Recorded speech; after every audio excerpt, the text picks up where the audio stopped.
Ego t'a manipulé, toi, moi et des millions de personnes. Il est excellent pour ça, on pourrait le qualifier d'expert en manipulation. Littéralement, il a pris les clés de ton cerveau, a ouvert la serrure et aujourd'hui, il est dans ta tête. C'est pas un simple youtubeur qui fait une belle voix sur une vidéo réaction, non. C'est un mathématicien qui a étudié ton cerveau, a compris ses faiblesses, fait des calculs et on a fait des formules qu'il met dans ses textes. Ses phrases sont millimétrées au dixième voire centième de seconde près et à travers 30 secondes de vidéo, il peut te faire détester ou adorer quelqu'un sans même que tu t'en rendes compte. Ces failles qu'il a appris à exploiter, ça s'appelle des biais cognitifs. C'est des points faibles que notre cerveau a gardés au fil du temps, qui permettent à Ego de nous raconter de très belles histoires, mais qui servent aussi parfois des intérêts bien moins sympathiques. Et ça, c'est la surface. Des mathématiciens comme Ego, il y en a énormément. Certains ont marqué l'histoire, d'autres vous manipulent au quotidien. Aujourd'hui, on va voir qui ils sont, comment ils nous influencent, les conséquences qui s'en suivent sur nos vies à tous, comment s'en protéger si possible, et surtout où se situe la limite entre le bien et le mal dans cette histoire. Dans cette vidéo, on va se mettre dans la peau d'un de ces manipulateurs, décortiquer notre cerveau pour en comprendre les failles, on va les étudier, apprendre à les utiliser. On s'attaque à l'un des plus grands points faibles de l'homme, en partie responsable des plus grandes choses que l'humanité ait pu faire, pour le meilleur et pour le pire. Une arme tellement puissante qu'elle est aujourd'hui toujours utilisée et qui a bien plus d'impact que n'importe quelle bombe nucléaire. Bref, aujourd'hui, on va parler des biais cognitifs. Et pour les comprendre, il faut d'abord retourner à la base, votre cerveau, comment il fonctionne et d'où viennent ses failles. Avant de voir ça, un peu de définition. Un biais cognitif est une déviation dans le traitement cognitif d'une information. Pour la faire courte, un biais cognitif, c'est un truc qui va te faire penser différemment mais sans faire appel à ta raison. Sous l'influence d'un biais cognitif, tu n'es plus rationnel, avec l'effet de groupe par exemple. Darwin, le mec qui a fait la théorie de l'évolution, dit que en gros, les groupes qui avaient des mecs déter, bien investis dans la tribu et prêts à mourir pour les autres, ces groupes-là, ils étaient plus forts, donc ils survivaient et ils transmettaient leurs gènes. Sélection naturelle, et des milliers d'années plus tard, tu vas être comme un fou quand un footballeur va marquer un triplé, parce que même pays égale même groupe, tu vas ressentir des émotions intenses, alors qu'en vrai, ça va rien changer à ta vie. Ton groupe peut varier, c'est important de le souligner, c'est une question de perception. C'est pas parce que t'es français que t'es pour la France à la Coupe du Monde. Avec ton groupe, tu vas ressentir des trucs positifs, dopamine, sérotonine et d'autres trucs. Et quand c'est les autres, là tu stresses, t'as du cortisol, de l'adrénaline, c'est pas cool. Et dans ta tête, c'est ami-ennemi, y a pas de nuance. En soi, j'ai aucune raison d'être autant excité quand je vois Mbappé mettre en troisième but. Y a pas de danger imminent, ça va pas changer ma vie. Et pourtant, c'est extrêmement intense. Mais alors, pourquoi? T'as dû entendre ça des centaines de fois. L'homme est un animal social. La raison à ça, c'est qu'avant, c'était une question de vie ou de mort. Si dans ta tête, y avait pas un petit truc qui te poussait à faire un bon groupe, t'avais moins de chances de survivre. Ton cerveau, il a évolué comme ça pendant des milliers d'années, si bien qu'aujourd'hui, il a gardé ce trait, même si notre mode de vie est radicalement différent. Il fait tout pour que tu puisses survivre, manger et aider ta tribu, alors qu'aujourd'hui, la nourriture est abondante, les interactions avec d'autres personnes, c'est très rarement une question de vie ou de mort. Bref, t'es dans un monde super moderne, mais avec un cerveau qui est lui préhistorique. Et tout ça, les bons narrateurs comme Ego l'ont très bien compris. S'ils arrivent à utiliser ces biais cognitifs comme l'effet de groupe, ils pourront te faire ressentir des émotions intenses. Regarde à quel point quelques secondes d'une vidéo peut t'influencer. Sur l'intro de la vidéo d'Ego sur les échecs, qui dure 1 minute 14, il arrive à utiliser l'effet de groupe et à opposer deux camps. Kasparov contre Deep Blue. Mais là c'est léger, voire inexistant. Le joueur d'échecs on le connaît pas, on s'en fiche. C'est nécessaire de s'identifier à lui. Pour ça il va un peu manipuler les mots et romancer la vérité. Il souligne qu'on est humain, comme Garry Kasparov. Et l'humanité a un ennemi commun. Ici, les machines. Et là, on s'est tous fait avoir sans rien comprendre. Maintenant, on fait partie du groupe de l'humanité, représenté par Garry Kasparov. On a choisi un camp, donc on va ressentir infiniment plus d'émotions. Et c'est pas tout. Il va aussi jouer sur le danger, laisser imaginer le pire. S'il perd ce jour-là, c'est l'humanité tout entière qui perd avec lui.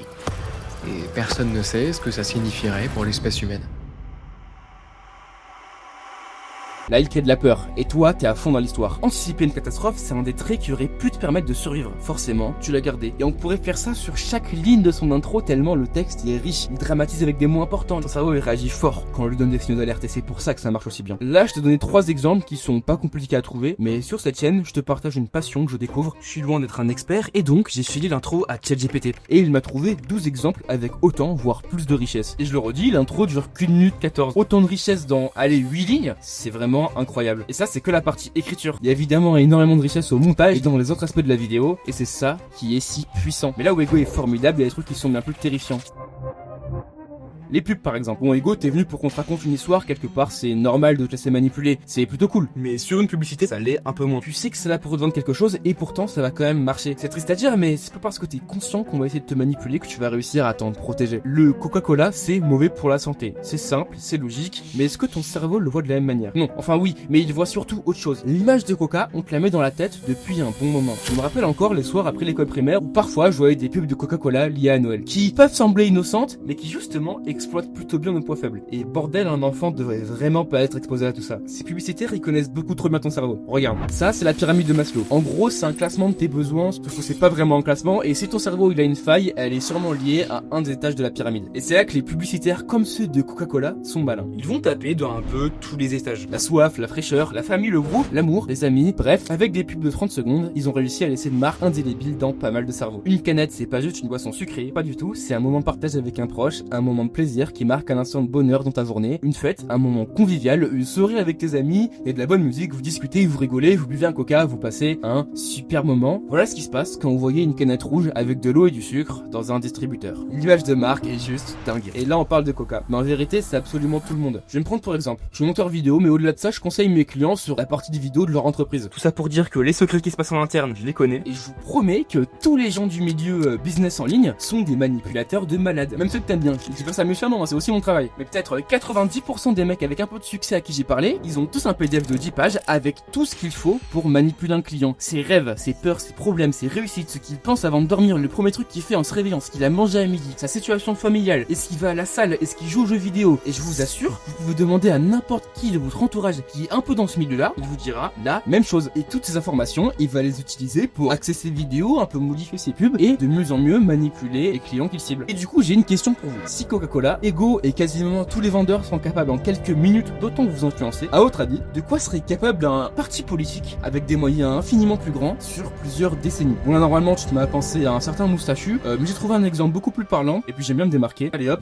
musique d'ambiance. On est en 1928 et le dictateur Joseph Staline a un problème. Le pays a besoin d'argent, de beaucoup d'argent. Il va en faire une grande puissance industrielle, mais le pays est endetté après la guerre, un peu trop endetté. Il faut trouver une solution. Alors il réfléchit et il trouve une idée. On l'appela le premier plan quinquennal. C'est assez simple. Chez lui il y a des champs, vraiment beaucoup de champs, donc on n'a qu'à prendre tout le blé, le vendre à l'étranger et se faire beaucoup d'argent. Petit souci, les champs de blé ils sont pas à lui, et c'est un peu plus difficile de vendre un truc qui est pas à toi. Mais c'est pas si grave que ça. Si c'est pas encore à lui, il a qu'à dire que c'est à lui, et oui, il est malin, il est dictateur je vous rappelle, et donc collectivisation, content ou pas content, ta ferme et tes récoltes ça t'appartient plus, désormais tu travailleras pour le régime. Et pas content, beaucoup de gens l'étaient, et ils l'ont bien fait comprendre. Ah tu veux récupérer ma vache?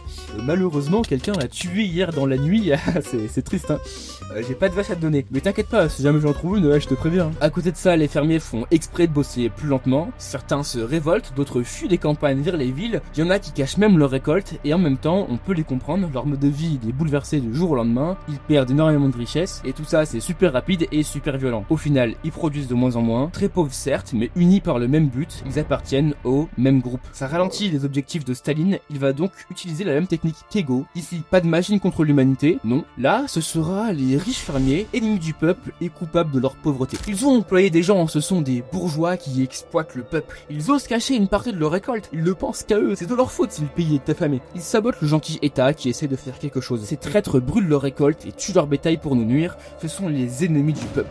Là, le sentiment d'unité est détruit, et ça marche bien parce que maintenant, les fermiers c'est les méchants, et les méchants on les fout en prison, on récupère ce qu'ils possèdent, et le peuple il sera ok avec ça. Bref, avec une bonne propagande répétée sur une certaine durée, on peut pousser une population à détester un groupe. Et même si on apprend tout ça à l'école, même si on est conscient qu'on essaye de nous manipuler, même aujourd'hui, c'est un danger toujours bien présent.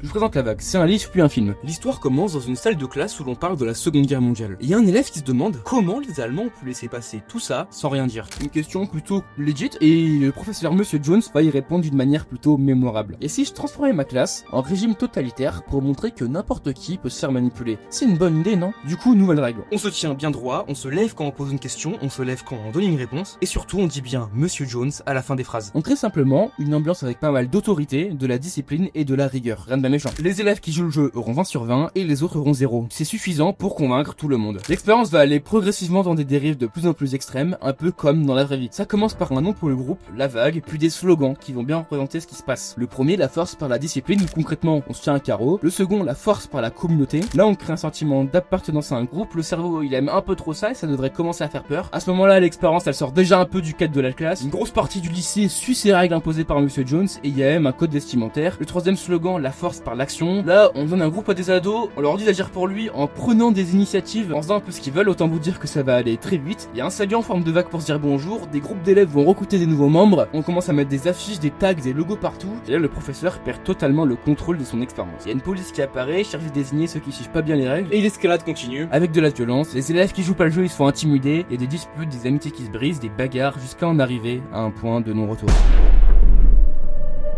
La vague est tirée d'une histoire vraie. Ron Jones, en 1967, décide de faire une expérience sur ses élèves. La suite, vous la connaissez, même si elle est largement romancée, et le mouvement se termine avec le professeur qui réunit tous ses élèves, et leur explique qu'ils font maintenant partie d'un mouvement totalitaire, leur donnant une belle prise de conscience et mettant ainsi fin à l'expérience. Alors oui, dans ces histoires, des gens sont morts, beaucoup ont souffert, et moi je trouve ça génial. Pas ça, hein, mais ce que notre cerveau est capable de faire. J'ai plein de faiblesses, on en a tous, et je vois aucun intérêt à être effrayé par l'une d'entre elles, quand de toute manière, on peut pas s'en débarrasser. Alors oui, je vais me faire manipuler, me faire dépouiller par des vendeurs peu scrupuleux, j'ai peut-être même aimé des gens et en détester d'autres alors qu'ils ne le méritent pas, mais c'est comme ça. Même si on peut prévenir le problème, on peut pas le guérir, ça a beaucoup de conséquences, mais ça permet aussi de créer des choses merveilleuses, ça donne vie à énormément de médias, ça nous permet de vivre des histoires avec une intensité folle, et je me dis qu'au lieu de m'en protéger en vain, de stresser, je préfère en profiter parce qu'après tout, c'est grâce à ça qu'une de mes passions existe, et donc j'ai continué à apprendre tous les jours les meilleurs moyens d'influencer le cerveau humain, car mon but, à terme si possible, c'est de devenir le capitaine du navire qui réussira à faire voyager des gens à travers ces histoires.